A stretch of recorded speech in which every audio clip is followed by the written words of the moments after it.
الحمدللہ رب العالمین والصلاة والسلام علی سید المرسلین اما بعد فاعوذ باللہ من الشیطان الرجیم بسم اللہ الرحمن الرحیم۔ نہایت ہی قابل قدر مہمانان گرامی جو مختلف دہات سے تشریف لائے ہیں اور معزز مہمانان گرامی جو غزالی ہیڈ آفس سے لاہور سے تشریف لائے ہیں اور محترم پرنسپل صاحبان، ٹیچرز، ننھے منھے پیارے بچوں، السلام علیکم ورحمۃ اللہ۔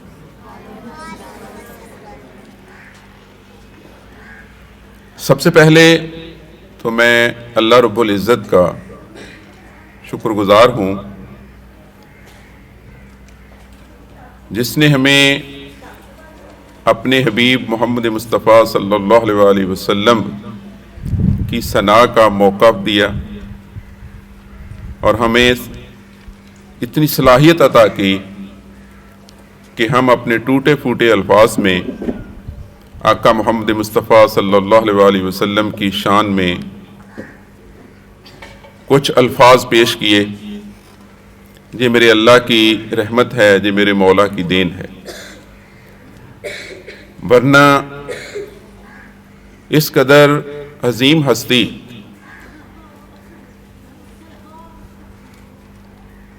ایک ایسے نبی جس کی امت میں انبیاء کرام بھی آنے کو فخر سمجھتے تھے اور وہ سعادت ہمیں نصیب ہوئی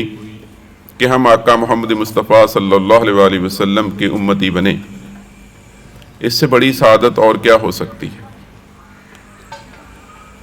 اس کے بعد میں وہ بچے جنہوں نے اس پروگرام میں حصہ لیا ان کو دل کی گہرائیوں سے مبارکباد پیش کرتا ہوں کہ انہوں نے محنت کی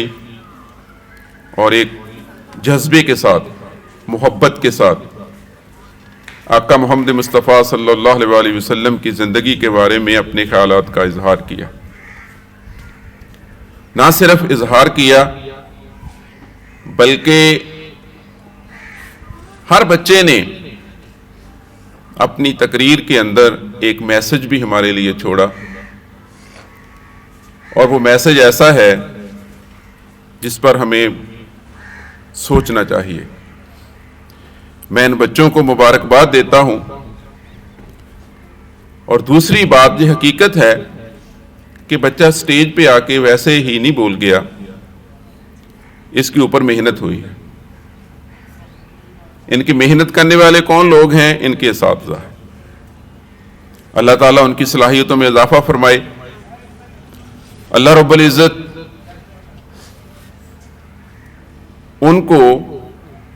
ان ننھے منھے بچوں کی صلاحیتوں کو اجاگر کرنے میں، نکھارنے میں اللہ تعالیٰ ان کو اور صلاحیتیں عطا فرمائے۔ اور دوسرا جو ہاتھ ہے، جو جہاں بچہ اچھا بولا ہے، کچھ بہت اچھے بولے ہیں، سارے ہی ماشاءاللہ بہت اچھے بولے ہیں، اور ان کے پیچھے پیرنٹس بھی ہیں جن کو اللہ رب العزت نے اتنی توفیق دی ہے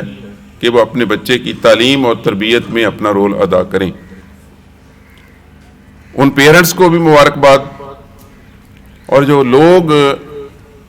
اس موسم کے اندر، ہمارا علاقہ جو ہے زرعی علاقہ ہے اور آج کل گندم کی بجائی کا موسم ہے، ہر بندہ مصروف ہے، ہم نے چیدہ لوگوں کو دعوت دی، اور جن لوگوں نے اپنا کام چھوڑا اور ہمارے پروگرام میں تشریف لائے ان لوگوں کا بھی شکریہ۔ اللہ رب العزت ہمارا جانا، آنا، بیٹھنا، سننا اللہ تعالیٰ قبول فرمائے۔ اور میں آخر میں ایک بات کر کے ہی اپنی بات کو ختم کروں گا کہ اس وقت بچوں نے بھی جس کی طرف توجہ دلائی ہے کہ ربیع الاول کا مہینہ آیا اور گزر گیا، ہمارا جوش، ہمارا جذبہ،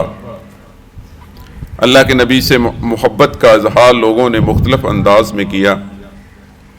لیکن میرے خیال میں تو ہمارا ہر مہینہ ہی ربیع الاول کا مہینہ ہے، اور ہمارا دن ہی 12 ربیع الاول ہے۔ اللہ کے نبی محمد مصطفیٰ صلی اللہ علیہ وسلم جو ہمیں میسج چھوڑ کے گئے، اگر ہم اپنی اس میسج کو اوڑھنا اور بچھونا بنائیں تو پھر ہمارا ہر منٹ، ہر لمحہ بڑا قیمتی ہے، اور اللہ کو وہ لمحہ قبول بھی ہوگا جو ہم اس مقصد کے لیے لگائیں گے۔ قرآن اس بارے میں کیا کہتا ہے؟ اللہ کے نبی کی بعثت کا جو مقصد، بہت سارے مقاصد ہیں، جو ایک بیان مقصد یہ بھی تھا کہ دین اسلام کو تمام ادیان کے اوپر غالب کر دو، اور آقا محمد مصطفیٰ صلی اللہ علیہ وسلم نے اپنی زندگی، جب سے آپ کو پہلی وحی نازل ہوئی آخری دم تک، اللہ کے دین کو غالب کرنے کے لیے اس زمین کے اوپر اللہ کا نظام لاگو کرنے کے لیے ہر ممکن کوشش کی، ہر ممکن کوشش کی۔ میں ایک دن جب سیرت رسول صلی اللہ علیہ وسلم کو پڑھ رہا تھا تو جب یہ واقعہ آیا کہ جی آپ کو شیب ابی طالب کے اندر قید کر دیا گیا، افسوس ہوا، لیکن میں نے کہا کوئی بات نہیں، میرے نبی بہادر تھے، ایسی مصیبتیں جھیل سکتے تھے۔ پھر اس سے آگے بڑھ کر کیا ظلم ہوا کہ آپ کے اوپر پتھر برسائے گئے، آپ کے جسم کو زخمی کیا گیا،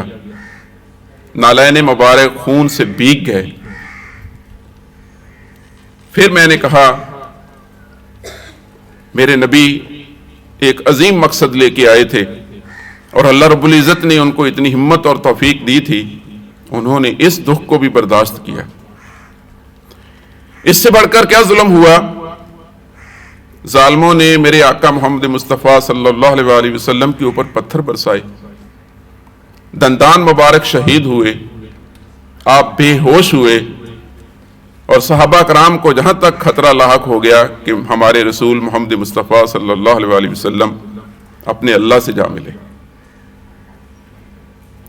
لیکن اللہ نے اس مصیبت سے بھی آپ کو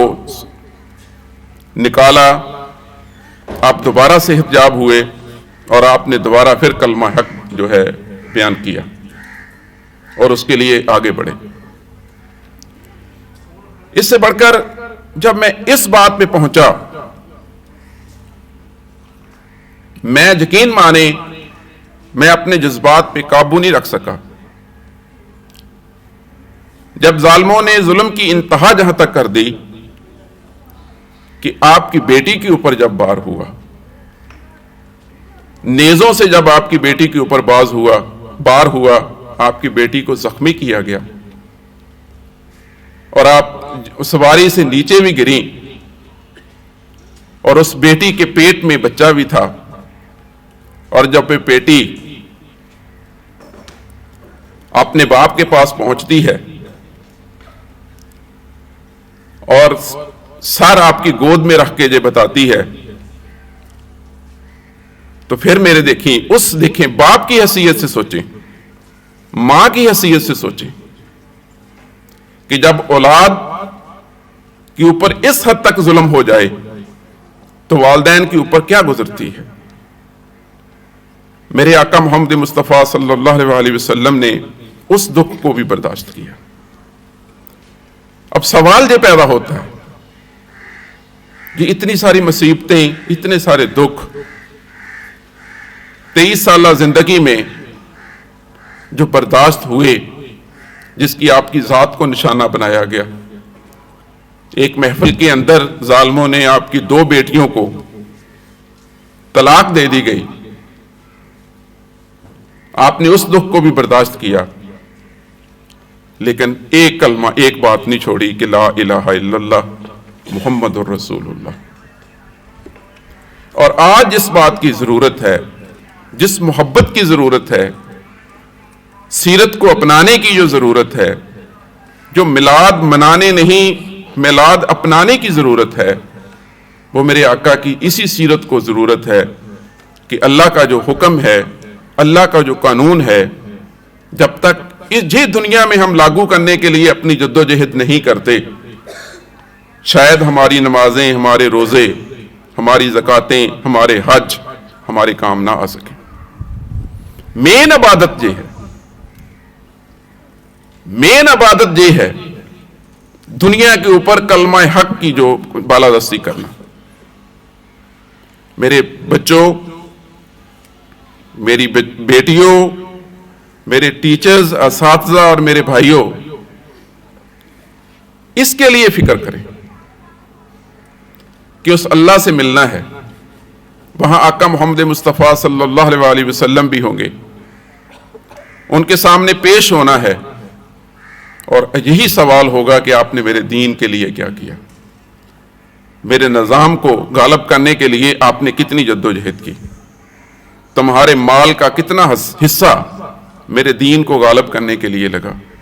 تمہاری جوانی میرے پیغام کو دوسروں تک پہنچانے کے لیے کہاں تک آپ نے اس جوانی میں کام کیا۔ وقت ہے، سانسیں چل رہی ہیں، اس وقت کو، اس موقع کو غنیمت جانیے اور اللہ کے ہو جائیے، اور آقا محمد مصطفیٰ صلی اللہ علیہ وسلم کی سیرت کو اپنائیے، تفرقات کو چھوڑ دیجئے، فتنوں کو چھوڑ دیجئے، ایک ہو جائیے اور ایک ہو کر کلمہ حق بلند کیجئے۔ اور یہ بات روز روشن کی طرح یہاں ہے، اللہ نے اپنے دین کو اس دنیا کے اوپر غالب کرنا ہے۔ ایک دن یہ دین اسلام اس دنیا کے اوپر غالب ہو کر رہے گا۔ اب یہ ہماری خوش قسمتی ہے کہ ہم اس میں کوئی حصہ ڈال لیں، ورنہ اللہ کے لیے کون سا مشکل ہے، وہ کسی اور ایسے ملک سے بھی مسلمانوں کو، لوگوں کو مسلمان کرے گا اور اٹھائے گا اور اپنے دین کو غالب کر دے گا۔ اس کے لیے کوئی چیز ممکن نہیں ہے، ناممکن نہیں ہے، وہ تو کن کہتا ہے تو سب کچھ ہو جاتا ہے۔ جی ہمیں موقع ملا ہے۔ حضرت علی رضی اللہ تعالی عنہ فرماتے ہیں کہ آقا محمد مصطفیٰ صلی اللہ علیہ وسلم نے فرمایا کہ علی فتنوں کا دور آنے والا ہے۔ حضرت علی رضی اللہ تعالی عنہ کی فراست دیکھیے۔ آپ نے پوچھا یا اللہ کے نبی، اے محمد مصطفیٰ صلی اللہ علیہ وسلم، ان فتنوں سے بچنے کا طریقہ کیا ہے؟ تو آپ نے فرمایا قرآن۔ جب تک اللہ کے قرآن سے جڑے رہو گے ان فتنوں سے بچے رہو گے۔ جب قرآن سے دوری ہو جائے گی تو پھر ہم فتنوں میں جا سکتے ہیں۔ قوم بٹ چکی ہے، دیواریں کھڑی ہو گئی ہیں، ایک ہی راستہ ہے کہ اللہ کا قرآن کو پڑھ لیجئے، اس کو سمجھ لیجئے اور اس کو اپنی زندگی میں اپنا لیجئے، اور آقا محمد مصطفیٰ صلی اللہ علیہ وسلم کی سیرت کو اپنا لیجئے۔ پھر تمام مسائل حل ہو جائیں گے، یہ دنیا بھی ہمارے لیے جنت بن جائے گی اور آخرت میں بھی جنت ہمارے لیے سجائی جائے گی۔